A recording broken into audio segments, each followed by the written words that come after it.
Neat పై పార్లమెంటులో రచ్చ జరిగింది. నీట్ లీకేజీపై విపక్షాలు ఇచ్చిన వాయిదా తీర్మానాన్ని స్పీకర్ ఓం బిర్లా తిరస్కరించడంతో కాంగ్రెస్ ఆందోళనకు దిగింది. నీట్ పై సమగ్ర చర్చ జరగాలంటూ రాహుల్ గాంధీ డిమాండ్ చేశారు. చర్చ ద్వారా విద్యార్థులకు భరోసా ఇవ్వాల్సిందేనంటూ రాహుల్ గాంధీ పట్టుబట్టారు. నీట్ పై సభలో గందరగోళం చెలరేగడంతో స్పీకర్ ఓం బిర్లా సభను వాయిదా వేశారు.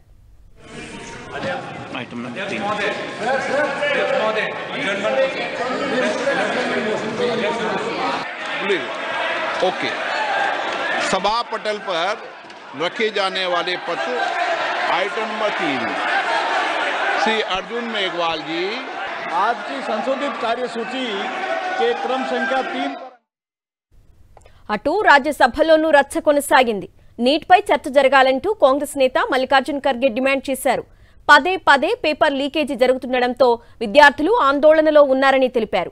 దీనిపై సభలో చర్చించాలని కోరారు. అయితే విపక్షాల విజ్ఞప్తిని రాజ్యసభ చైర్మన్ జగదీప్ ధన్కర్ తిరస్కరించారు. దీంతో సభలో గందరగోళం నెలకొంది.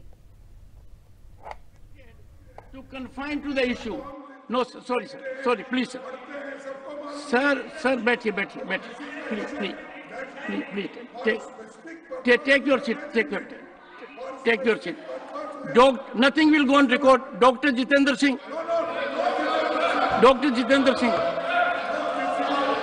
चेयरमैन सर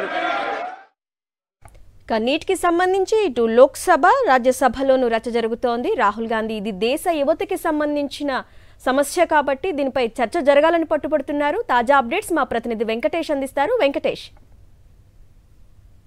ఉభయ సభల్లోనూ కాంగ్రెస్ పార్టీ విపక్షాలన్నీ కూడా నీట్ పైన తీవ్ర ఆందోళన వ్యక్తం చేస్తున్నాయి. నీట్ పరీక్ష పేపర్ లీక్ అయిందని పెద్ద ఎత్తున ఆరోపణలు వచ్చాయి. ఇప్పటికే నీట్ పరీక్షకు సంబంధించి బీహార్ లో కొద్ది మందిని అరెస్ట్ చేశారు. సిబిఐ దర్యాప్తుకు కేంద్ర ప్రభుత్వం ఆదేశించింది. సో ఈ నేపథ్యంలో ఈ మొత్తం వ్యవహారం పైన పార్లమెంట్ ఉభయ సభల్లో చర్చ జరపాలని విపక్షాలన్నీ పట్టుబడుతున్నాయి. సో ఉదయాన్న సభ ప్రారంభం కాగానే రాహుల్ గాంధీ లేచి ఈ సమస్య పైన పూర్తిగా చర్చ జరపాలని డిమాండ్ చేశారు. వాయిదా తీర్మానం కింద నోటీస్ ఇచ్చారు. కానీ ఆ నోటీసును స్పీకర్ తిరస్కరించడంతో సభా కార్యక్రమాలు వాయిదా పడినటువంటి పరిస్థితి. అలాగే ఇటు రాజ్యసభలో కూడా విపక్ష నేత మల్లికార్జున ఖర్గే ఈ అంశం పైన చర్చ జరపాలని పట్టుబట్టినటువంటి పరిస్థితి. సో మొత్తానికి ఈ అంశం పైన చర్చకు ప్రభుత్వం నిరాకరించింది.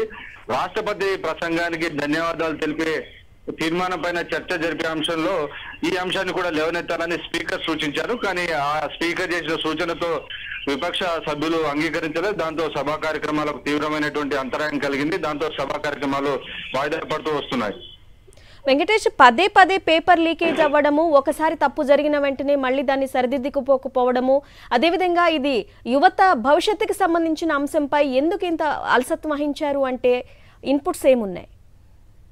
ప్రధానంగా నీట్ పరీక్ష పేపర్ సంబంధించి ఇప్పటికే పీజీ ఎగ్జామ్స్ ను కేంద్ర ప్రభుత్వం వాయిదా వేసింది. అలాగే యూజీ పరీక్షకు సంబంధించి రిజల్ట్ అనౌన్స్ చేసినప్పటికీ ఎవరైతే సుమారు 1560 మంది విద్యార్థులు మాల్ ప్రాక్టీస్ చేశారని గుర్తించి వారికి మళ్ళీ ఎగ్జామ్ నిర్వహిస్తే కేవలం 50% హాజరయ్యారు. సో వాటికి దిద్దుబాటు చర్యలు